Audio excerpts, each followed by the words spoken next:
Panoramic photography is a technique of photography using specialized equipment or software that captures images with horizontally elongated fields of view. It is sometimes known as wide-format photography. The term has also been applied to a photograph that is cropped to a relatively wide aspect ratio, like the familiar letterbox format in widescreen video. While there is no formal division between wide-angle and panoramic photography, wide-angle normally refers to a type of lens, but using this lens type does not necessarily make an image a panorama.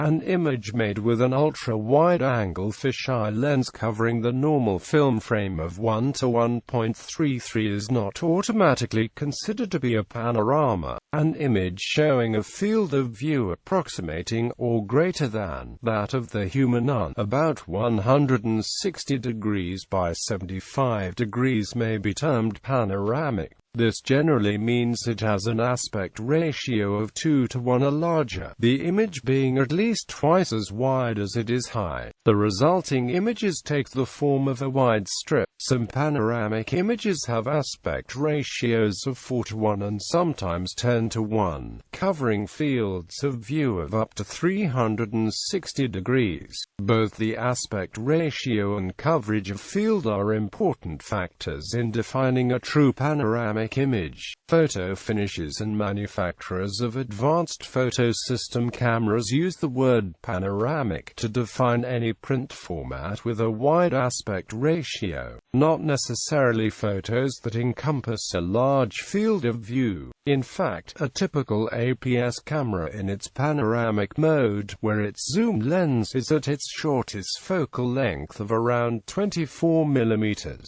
has a field of view of only 65 degrees, which many photographers would only classify as wide-angle, not panoramic. History. The device of the panorama existed in painting, particularly in murals as early as 20 AD, in those found in Pompeii, as a means of generating an immersive panoptic experience of a vista, long before the advent of photography. In the century prior to the advent of photography, and from 1787, with the work of Robert Barker, it reached a pinnacle of development in which whole buildings were constructed to house 360 degrees panoramas, and even incorporated lighting effects and moving elements. Indeed, the careers of one of the inventors of photography, Daguerre, began in the production of popular panoramas and dioramas. The development of panoramic cameras was a logical extension of the 19th century fad for the panorama. One of the first recorded patents for a panoramic camera was submitted by Joseph Puberger in Austria in 1843 for a hand-cranked, 150 degrees field of view 8-inch focal length camera that exposed a relatively large daguerreotype up to 24 inches long. A more successful and technically superior panoramic camera was assembled the next year by Friedrich von Martens in Germany in 1844.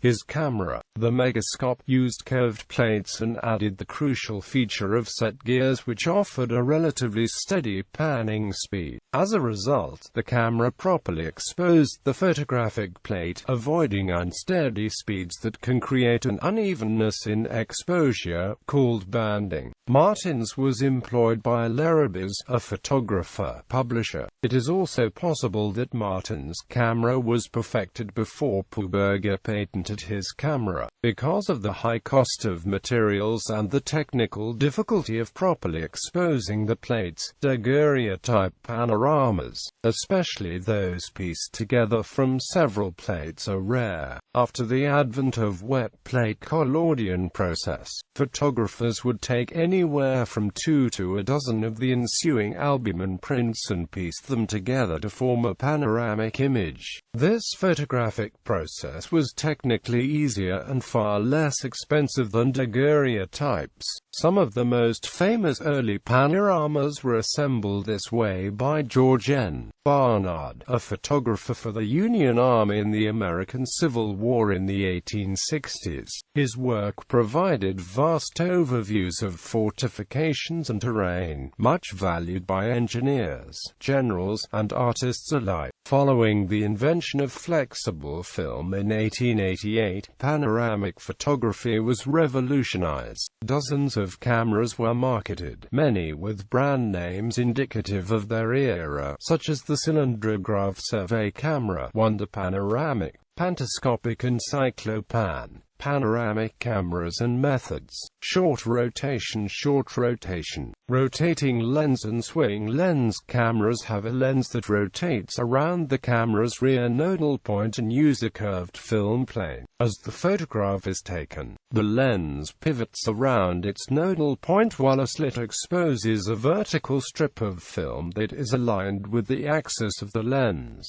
The exposure usually takes a fraction of a second. Typically, these cameras capture a field of view between 110 degrees to 140 degrees and an aspect ratio of 2 to 1 to 4 to 1. The images produced occupy between 1.5 and 3 times as much space on the negative as the standard 24 mm by 36 mm 35 mm frame. Cameras of this type include the Widelux, Noblix, and the Horizon. These have a negative size of approximately 24 by 58 mm. The Russian Space View FD2, originally an artillery spotting camera, produced wider negatives, 12 exposures on a 36 exposure 35 mm film. Short rotation cameras usually offer few shutter speeds and have poor focusing ability. Most models have a fixed focus lens, set to the hyperfocal distance of the maximum aperture of the lens, often at around 10 meters. Photographers wishing to photograph closer subjects must use a small aperture to bring the foreground into focus, limiting the camera's use in low-light situations. Rotating lens cameras produce distortion of straight lines. This looks unusual because the image, which was captured from a sweeping, curved perspective, is being viewed flat. To view the image correctly, the viewer would have to produce a sufficiently large print and curve it identically to the curve of the film plane. This distortion can be reduced by using a swing lens camera with a standard focal length lens. The FD2 has a 50 mm while most other 35 mm swing lens cameras use a wide-angle lens, often 28 mm. Full rotation rotating panoramic cameras, also called slit scanning cameras, are capable of 360 degrees or greater degree of rotation. A clockwork motorized mechanism rotates the camera continuously and pulls the film through the camera, so the motion of the film matches that of the image movement across the image plane. Exposure is made through a narrow slit. The central part of the image field produces a very sharp picture that is consistent across the frame. Digital rotating line cameras image a 360 degrees panorama line by line. Digital cameras in this style are the Panoscan and iScan. Analog cameras include the Circuit, LEM, Ultrama, Globoscope and Round Shot. Fixed lens cameras, also called flatback, wide view or wide field, have fixed lenses and a flat image plane. These are the most common form of panoramic camera and range from inexpensive APS cameras to sophisticated 6 by 17 cm and 6 by 24 cm medium format cameras. Panoramic cameras using sheet film are available in formats up to 10 by 24 inches. APS of 35 mm cameras produce cropped images in a panoramic aspect ratio using a small area of film. Advanced 35 mm, a medium format fixed lens panoramic cameras use the full height of the film and produce images with a greater image width than normal. Pinhole cameras of a variety of constructions can be used to make panoramic images. A popular design is the oatmeal box, a vertical cylindrical container in which the pinhole is made in one side and the film of photographic paper is wrapped around the inside wall, opposite, and extending almost right to the edge of the pinhole. This generates an egg-shaped image with more than 180 degrees view. Because they expose the film in a single exposure, fixed-lens cameras can be used with electronic flash, which would not work consistently with rotational panoramic cameras. With a flat image plane, 90 degrees is the widest field of view that can be captured in focus and without significant wide-angle distortion or vignetting. Lenses with an imaging angle approaching 120 degrees require a center filter to correct vignetting at the edges of the image. Lenses that capture angles of up to 180 degrees, commonly known as fisheye lenses, exhibit extreme geometrical distortion but typically display less brightness fall-off than rectilinear lenses. Examples of this type of camera are Hasselblad X-Pan, Linhof 612 PC, Horseman SW612, Linhof Technorama 617, Tomoyama Art Panorama 617 and 624, and Fuji G617 and GX 617. The panomorph lens provides a full hemispheric field of view with no blind spot, unlike catadioptric lenses. Digital photography. Digital stitching of segmented panoramas with digital photography. The most common method for producing panoramas is to take a series of pictures and stitch them together. There are two main types: the cylindrical panorama used primarily in stills photography and the spherical panorama used for virtual reality images. Segmented panoramas, also called stitched panoramas, are made by joining multiple photographs with slightly overlapping fields of view to create a panoramic image. Stitching software is used to combine multiple images. In order to correctly stitch images together without parallax error, the camera must be rotated about the center of its entrance pupil. Some digital cameras can do the stitching internally, either as a standard feature or by installing a smartphone app.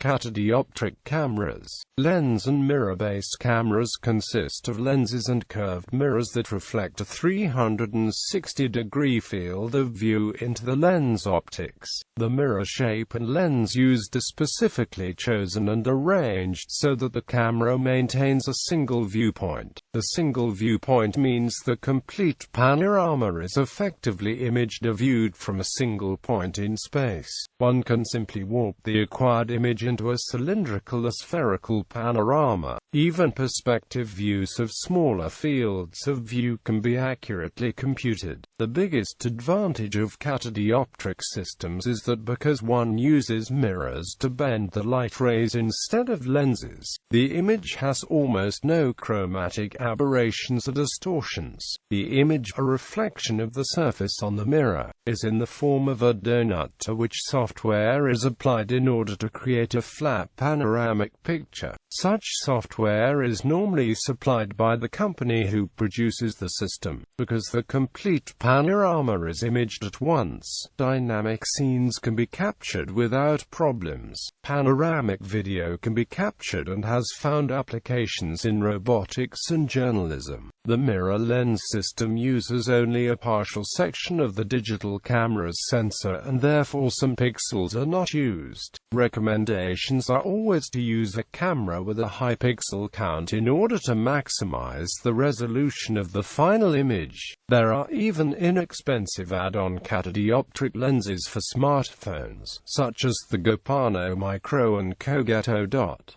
3D panorama. Some cameras offer 3D features that can be applied when taking panoramic photographs. The technology enables the camera to take shots from different angles and combine them, creating a multi-dimensional effect. Some cameras use two different lenses to achieve the 3D effect, while others use one. Cameras such as Samsung NX1000 and Sony Cybershot DSC-RX1 offer the 3D panorama mode.